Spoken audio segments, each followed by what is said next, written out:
Bienvenue sur la chaîne Claude Auger Enseignant. Cette courte vidéo va porter sur la définition d'une équation du premier degré ainsi que sur la définition d'un système d'équations du premier degré. Alors commençons par définir qu'est-ce que c'est une équation du premier degré.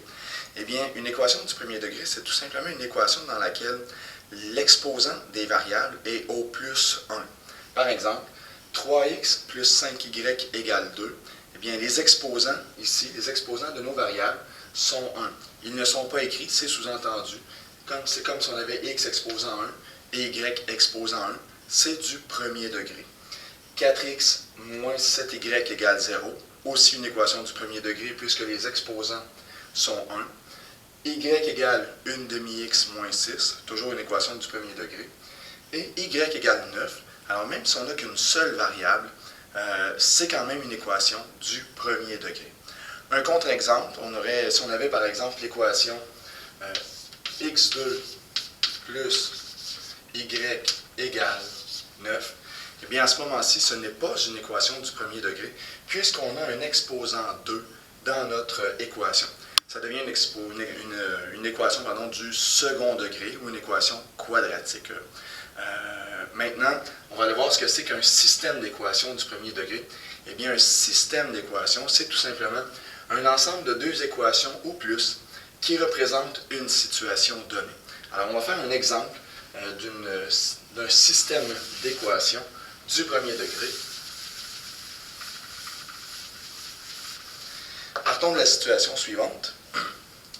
Alors, si x représente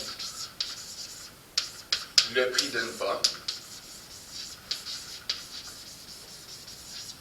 et que y représente le prix d'un pain,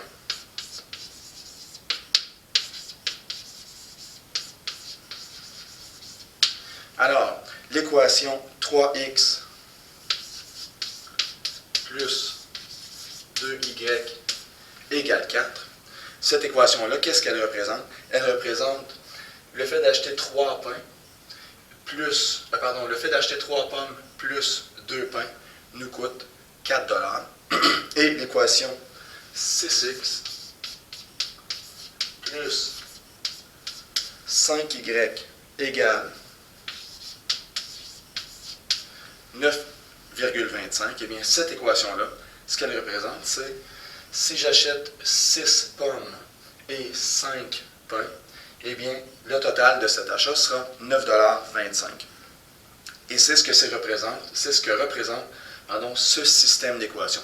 On a donc deux équations qui représentent une situation donnée. Par exemple, x le prix d'une pomme, y le prix d'un pain. Et à partir de ces deux équations, on verra un peu plus tard comment trouver la valeur d'une pomme et la valeur d'un pain. Dans cet exemple-ci, si on résout le système d'équations, on obtient que x vaut 0,50 et que y vaut 1,25. Alors, la résolution de ce système, comme je vous mentionnais, on le verra un peu plus tard, nous amène à déterminer qu'une pomme coûte 50 sous et qu'un pain coûte 1,25 $. Voilà, j'espère que cette capsule va vous aider à mieux saisir ce que c'est un système d'équations du premier degré à deux variables. Merci.